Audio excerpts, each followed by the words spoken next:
નમસ્તે મિત્રો, આજની આ વાર્તામાં તમારું સ્વાગત છે। મિત્રો, આજની વાર્તા મારી અને મારા પડોશમાં રહેતા એક છોકરાની છે। હું યુપીના વારાણસીની રહેવાસી છું। મારું નામ જ્યોતિ મિશ્રા છે અને મારા ઘરવાળા મને પ્રેમથી જ્યોતિ કહીને બોલાવે છે। હું બીએસસી ફર્સ્ટ યરની સ્ટુડન્ટ છું। આ વાર્તા મારી અને મારા પડોશમાં રહેતા એક છોકરાની છે જેનું નામ લકી ઉર્ફે લતવેન્દ્ર છે। તે મારાથી ઉંમરમાં મોટો છે। હું તેને લકી ભૈયા કહીને બોલાવું છું। તેણે હાલમાં જ બીએસસી પૂર્ણ કર્યું છે અને એમએસસી કરી રહ્યો છે। લકીનું ઘર મારા ઘરની બરાબર બાજુમાં જ છે, તેથી અમારા બંનેના ઘરના સભ્યોને સારી બને છે। અમારા સારા સંબંધોને કારણે મારે હંમેશા તેના ઘરે આવ-જાવ થતી રહે છે। હું તેના ઘરે જાઉં છું ત્યારે મારી અભ્યાસ વિશે ચર્ચા થતી રહે છે। એક દિવસ તેણે કહ્યું, તું દરરોજ કોલેજથી આવ્યા પછી મારા ઘરે આવી જતી હોય તો હું તારા સબ્જેક્ટ્સ તને સારી રીતે સમજાવી દઈશ। મેં હા પાડી દીધી અને હવે હું દરરોજ કોલેજથી આવ્યા પછી તેના ઘરે જતી હતી। અમે બંને ધાબા છત પર જઈને થોડો અભ્યાસ કરતા અને તે દરમિયાન અમે બંને હળવાશમાં મજાક પણ કરી લેતા। થોડા જ સમયમાં એવું થઈ ગયું કે અભ્યાસ ઓછો અને મજાક વધારે થવા લાગી। અમે બંને હવે એકદમ પાક્કા મિત્રોની જેમ એકબીજા સાથે સારો વ્યવહાર કરવા લાગ્યા હતા। તેના બીજા બે ભાઈઓ પણ છે। તે બંને બહાર રહીને અભ્યાસ કરે છે। આખો દિવસ તે તેના ઘરે ભૈયાની સાથે જ રહેતી। તેની મમ્મી વધુ ભણેલી નથી અને તેના પપ્પા અત્યારે વિદેશમાં નોકરી કરવા ગયા છે। આથી ઘરની બધી જવાબદારી તેને જ સંભાળવી પડતી હતી। અમે બંને આ રીતે અભ્યાસની સાથે મજાક વગેરે કરવા લાગ્યા હતા અને આ બધું દરરોજ ચાલતું હતું। એક દિવસ તેણે મને પૂછ્યું, તારો કોઈ બોયફ્રેન્ડ છે? મેં કહ્યું, ના, હજી સુધી નથી। તેણે દબાણપૂર્વક કહ્યું, અરે, તો ક્યારે બનાવીશ? શું જ્યારે વૃદ્ધ થઈ જઈશ ત્યારે? મેં કહ્યું, યાર, કોઈ ઢંગનો છોકરો મળતો જ નથી તો એમ કેવી રીતે બોયફ્રેન્ડ બનાવી લઉં? તેણે પૂછ્યું, તને કેવો છોકરો જોઈએ છે કે તને કોઈ નથી મળી રહ્યો? મેં મજાકમાં કહ્યું, તે ઓછામાં ઓછો તારા જેવો હોય તો જ હું વિચારીશ। તો તેણે પૂછ્યું, મારા જેવો હોવાનો શું મતલબ છે? મેં કહ્યું કે રીચ પૈસાદાર હોય, હોટ હોય અને ઇન્ટેલિજન્ટ પણ હોય તો જરૂર બનાવી લેત। આના પર તેણે કહ્યું, અચ્છા, આ મામલો છે? મેં તેને કહ્યું, હા, આ જ મામલો છે। હવે તું કહે, તારી કોઈ ગર્લફ્રેન્ડ છે? તેણે કહ્યું, હા, છે।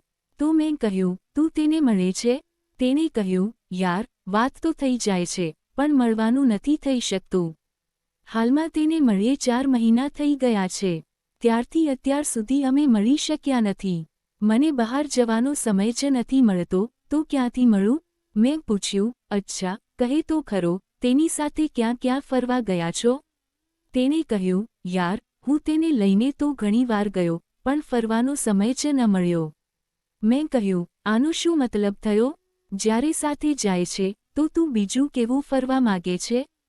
તેણે કહ્યું, અરે, તે બધું છોડ, પછી ક્યારેક। મેં કહ્યું, ઓકે, અને કહે, તેની સાથે શું ચાલી રહ્યું છે? તેણે જણાવ્યું, તે ઘરે આવી જાય છે। ખાવા પીધા પછી અમારું એવું રહે છે કે થોડોક આરામ કર્યો અને એ પછી જરાય સમય નથી મળતો। મેં કહ્યું, અરે, તું આરામ શા માટે કરે છે?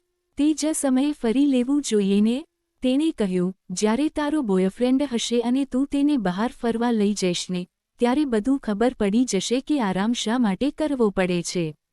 હું સમજી ગઈ કે તે શું વાત કરવા માગે છે। પછી મેં પૂછ્યું, અચ્છા, બહાર ફરવા કેટલી વાર ગયા છો? તેણે કહ્યું, ગયો તો ઘણી વાર છું પણ ફરી શકતા નથી। મેં કહ્યું, અચ્છા, ફરી શકતા નથી? કંઈક થયું પણ છે તેની સાથે કે બસ એમ જ આરામ જ થઈ શકે છે? તેણે મારી વાત પકડી લીધી અને કહ્યું, ચૂપ રહે તું, હવે બસ કર, વધારે ન બોલ। હું હસી પડી। તે દિવસ પછી અમારા બંને વચ્ચે એકદમ ખુલ્લી વાતો થવા લાગી હતી। એક દિવસ હું તેના ઘરે ગઈ હતી। તે સમયે તે સૂતો હતો અને તેની તબિયત ઠીક નહોતી। હું બેસી ગઈ અને પૂછ્યું, શું થયું? કેમ તું સૂઈ રહ્યો છે? તેણે જણાવ્યું, યાર, કમર દુખે છે। મેં કહ્યું, તને છોકરીઓ જેવી બીમારી થઈ ગઈ કે શું? તેણે કહ્યું, શું જ્યોતિ, તું પણ ને? મેં કહ્યું, લાવ, હું તારી કમર દબાવી દઉં છું। તેણે કહ્યું, ચૂપ રહે, મજાક ન કર। સાચેમાં કમર દુખે છે. મેં કહ્યું, મેં પણ સાચેમાં દબાવવાનું જ કહ્યું છે. તે બોલ્યો, અચ્છા. મેં કહ્યું, હા યાર, દબાવી દઉં છું. તે બોલ્યો, ઠીક છે. પહેલા બારી બારણા બંધ કરી લે. પછી તેલ લગાવીને થોડી માલિશ કરી દે. મેં બારી બારણા બંધ કર્યા અને એમ જ કર્યું. તેણે લોઅર અને ઉપર ટી શર્ટ પહેર્યું હતું. મેં તેનું ટી શર્ટ હટાવી દીધું અને તેની પીઠ પર માલિશ કરવા લાગી. હવે તે સૂતા સૂતા મને અજીબ નજરોથી જોવા લાગ્યો. મેં પૂછ્યું, શું જુએ છે? આજે પહેલી વાર જુએ છે કે શું? તે બોલ્યો, યાર, સાચેમાં તારા જેવી ગર્લફ્રેન્ડ હોવી જોઈએ. કેટલી સરસ માલિશ કરે છે. મેં કહ્યું, હું બધા કામ સારી રીતે જ કરું છું. સાહેબ, તમે મોકો ક્યાં આપો છો? તે પણ સમજી રહ્યો હતો કે હું શું ઇશારો કરી રહી છું. તેણે હવે પોતાના લોઅરને થોડુંક નીચે સરકાવીને જગ્યા બનાવતા ઇશારો કર્યો. મેં તેની પીઠથી થઈને કમરને થોડીવાર સુધી સહલાવી અને તેલ લગાવીને માલિશ કરવા લાગી. તેનું લોઅર ઢીલું હોવાથી મારો હાથ થોડોક નીચે સુધી જવા લાગ્યો હતો. હું તેની કમરની માલિશ કરી રહી હતી. મારું ધ્યાન નહોતું કે મારો હાથ ક્યારે નીચે ગયો અને મને તેનો અહેસાસ ત્યારે થયો જ્યારે મારા હાથમાં એક લાકડી જેવું ફીલ થયું. મેં અનુભવ્યું કે મારા હાથને અડી જવાથી તે મોટું થતું જઈ રહ્યું છે. તેણે પણ કંઈ ન કહ્યું. હું કમર છોડીને બીજી જગ્યાએ માલિશમાં લાગેલી રહી. હું સમજી ગઈ હતી કે તે કંઈ નહીં કહે. અંતે, મેં એકવાર જાણતા અજાણતા પોતાનો હાથ નાખ્યો અને આ વખતે મેં સારી રીતે જોરથી દબાવતા માલિશ કરી. તો આ વખતે તે ફરી ગયો અને બોલ્યો, બસ કર. તારો ઈરાદો ઠીક નથી લાગી રહ્યો. તું બદતમીજી કરી રહી છે. મેં કહ્યું, યાર, એક તો મેં તારી કમરની માલિશ કરી અને તું તેને બદતમીજી બોલી રહ્યો છે. ચાલ, હવે મને મારા મસાજનો ચાર્જ આપ. તેણે હસીને કહ્યું, અચ્છા, કેટલો ચાર્જ લે છે? મેં તેની આંખોમાં આંખો નાખીને કહ્યું, જેટલું તું આપી શકે, પણ ચાર્જમાં હું પૈસા નહીં લઉં. તેણે પૂછ્યું, તો પછી કેવી રીતે લઈશ? તે પણ ઇશારો સમજી રહ્યો હતો. હું હસી પડી, તો તે ઝટકાથી બોલ્યો, અત્યારે હું કંઈ પણ ચાર્જ નથી આપી શકતો. તું 2-3 દિવસ પછી તારી સર્વિસનો ચાર્જ લઈ લેજે. ત્યારે હું સમજી ગઈ. હું તેનાથી અલગ થઈ ગઈ અને અમારા બંને વચ્ચે આવી જ ઊંધી સીધી વાતો થવા લાગી. મસ્તી વધતી જતી હતી. પછી ક્યારે 5 દિવસ નીકળી ગયા, તેની કંઈ ખબર જ ન પડી. હવે ચાર્જ લેવાનો દિવસ આવી ગયો. હું મારા સમય પહેલાં જ પહોંચી ગઈ, એટલે કે જે સમયે હું રોજ જતી હતી, તેનાથી થોડીક વહેલી આવી ગઈ. તે રવિવારનો દિવસ હતો, તો હું પણ ફ્રી હતી. હું તેના રૂમમાં ગઈ. તે ન દેખાયો. હું સમજી ગઈ કે તે ચોક્કસ બાથરૂમમાં હશે. મેં ધ્યાન આપ્યું તો બાથરૂમમાંથી પાણી પડવાનો અવાજ આવી રહ્યો હતો અને તે કંઈક ગણગણી રહ્યો હતો. મેં પથારી પર જોયું તો તેના કપડાં મૂક્યા હતા. હું ત્યાં જ બેડ પર બેસી ગઈ. તેને ખબર નહોતી કે હું રૂમમાં આવી ગઈ છું અને બેડ પર બેઠી છું. તે નાહીને એકદમથી બાથરૂમમાંથી બહાર નીકળ્યો. જેવી તેની નજર મારા પર પડી, તે ગભરાઈ ગયો. હું તેના કપડાં પર જ બેઠી હતી. તેણે પોતાને સંભાળતા કહ્યું, મારા કપડાં આપી દે. મેં કહ્યું, આવ, જાતે જ લઈ જા. જ્યારે તે કપડાં લેવા આવ્યો અને કપડાંને ખેંચીને કાઢવાની કોશિશ કરી, તો તે ન કાઢી શક્યો. મેં તેને જોરથી ખેંચી લીધો, તો તે પડી ગયો. તેણે ઝડપથી ટુવાલ લઈ લીધો. મેં તેના પર મારો હાથ મૂકી દીધો. તે ગભરાઈ ગયો અને શરમાઈ પણ ગયો. તે બોલ્યો, કોઈ જોઈ લેશે. મેં કહ્યું, અહીં કોઈ નહીં જુએ. દરવાજો બંધ છે અને બારી પણ. તે બોલ્યો, જલ્દીથી તારો ચાર્જ લઈ લે.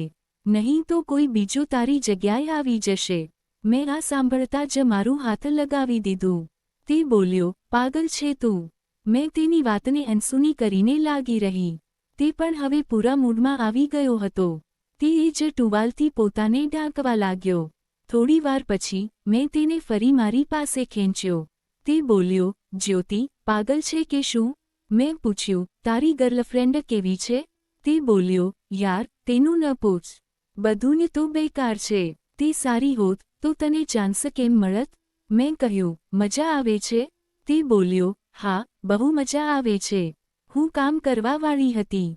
તે જોઈ રહ્યો હતો. મેં કહ્યું, યાર, મને મજા ન આવી.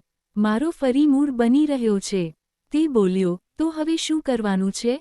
મેં કહ્યું, યાર, તે તો બસ એમ જ સ્ટાર્ટઅપ હતું. તે બોલ્યો, રોક, પહેલાં હું જોઈને આવું કે કોઈ આવ્યું તો નથી ને. પછી તે બહાર ગયો અને દરવાજા બંધ કરીને અંદર આવી ગયો. મતલબ કે તે પોતે જ મચડી રહ્યો હતો. અમે બંને મસ્તી કરવા લાગ્યા. મેં પૂછ્યું, મજા આવી? તેણે કહ્યું, યાર, સાચેમાં, અત્યાર સુધી આટલી મજા ક્યારેય નહોતી આવી. સાચેમાં, તું તો મોટી ખેલાડી નીકળી. હું તો તને નાની સમજતો હતો. મેં કહ્યું, હું તારા જેવી જ છું. તે હસવા લાગ્યો. તે દિવસથી અમે બંને બિલકુલ ખુલી ગયા છીએ અને હવે જ્યારે પણ મન થાય છે ત્યારે તે મને કહી દે છે. હવે તો તેણે પોતાની ગર્લફ્રેન્ડને પણ કોલ મેસેજ કરવાનું બંધ કરી દીધું છે. કેવી લાગી તમને આ વાર્તા? કોમેન્ટ કરીને જરૂર જણાવજો. તો મિત્રો, આ હતી અમારી આજની વાર્તા. જો તમને આ વાર્તા પસંદ આવી હોય તો તેને લાઇક કરો અને તમારા મિત્રોની સાથે શેર કરો. આગળ પણ આવી જ રોમાંચક વાર્તા માટે અમારી ચેનલને સબસ્ક્રાઇબ કરો અને બેલ આઇકનને દબાવવાનું ન ભૂલશો, જેથી તમે અમારી કોઈ પણ વાર્તા મિસ ન કરો. ધન્યવાદ.